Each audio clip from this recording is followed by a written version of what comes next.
Piracy has long been the bane of the entertainment industry, with them fighting against it for years, calling it the same as straight up theft. You wouldn't steal a car, would you? But it's not the same, and it's not. And I think these big companies are starting to realize this, especially Warner Brothers. David Kaplan, chief of anti-piracy operations at Warner Brothers, is saying that he doesn't think of piracy anymore as stealing, but more as like maybe free marketing. It kind of tells him where the market is looking and what the how user he can demand change to further like do what the user wants, give the user what they want. So they're meeting in Los Angeles at the Anti-Piracy and Content Protection Summit, which I think is hilarious. I think it's funny that he's going there and he's like, fuck it, piracy ain't that bad. Because most of the people there are like, we're not making enough money. We need more money. How do we stop these people that are taking all our money? Well, what it shows is that they're starting to treat movie pirates as kind of like a proxy or a market signal, an indication that maybe what they're offering legally is not quite up to par, and maybe they should switch their strategy to further serve their market, which I think is very smart. The other way, I feel like fighting piracy or fighting movie piracy and television shows or what have you, it's kind of an uphill battle, because people, if they want to do it, they're going to do it. But if you provide something that is preferable and legal and easy, I think most people are going to gravitate towards that. I think this is really smart. Well, there's some good stuff in this article and there's bad stuff. Like the philosophy that the movie studio believes that they can beat piracy by competing with it and providing a better user experience. Great. That's what we've been asking for.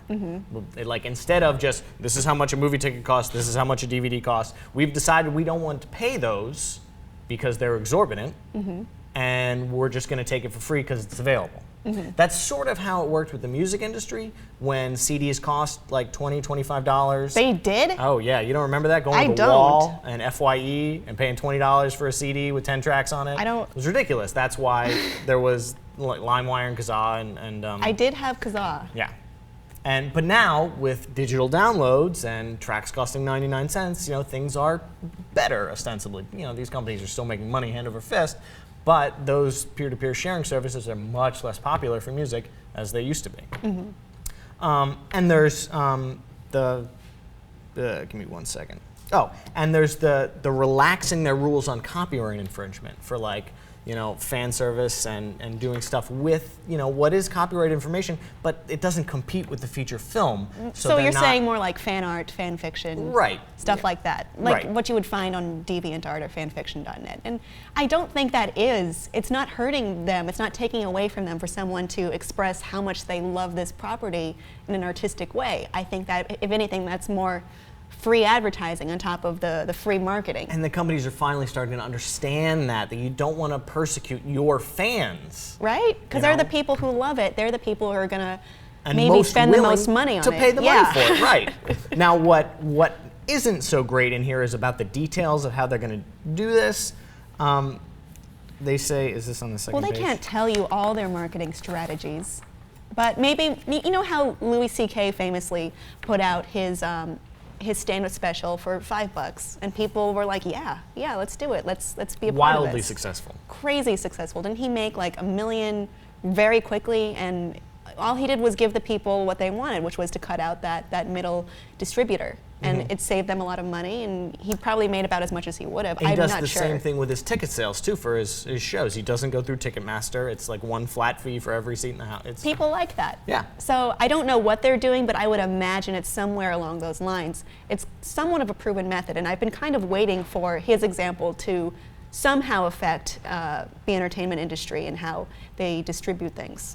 Well, see, the problem is that he's on such a solo level. He doesn't care about the money so much. He just wants to deliver a good product to his fans. There's no way that Warner Brothers or Disney or EA would ever be accused of, oh, we don't care about the money. They care about money. They're a business. They want to make as much money as possible. I think Louis does on some level care about the money. I'm not saying he's doing it completely altruistically. And I'm not saying they're not going to exactly do what he did, but I feel like that's a good, at least somewhat of a mold to sort of try to maybe emulate. There's no way they're going to release content for that cheap. He's sick of the bullshit that keeps his fans from going to his shows and buying his albums and whatnot. So he's So- found a way around that. I don't know that Disney and I think Warner they Brothers could wrap themselves have in a way motivation for like that. we're saying, hey fans, we love you. We're going to do this and cut out the bullshit because we want you to enjoy this. I feel like they could frame it that way, even if it's like the motivation is, let's make some money. So I don't know, but I feel like it would work,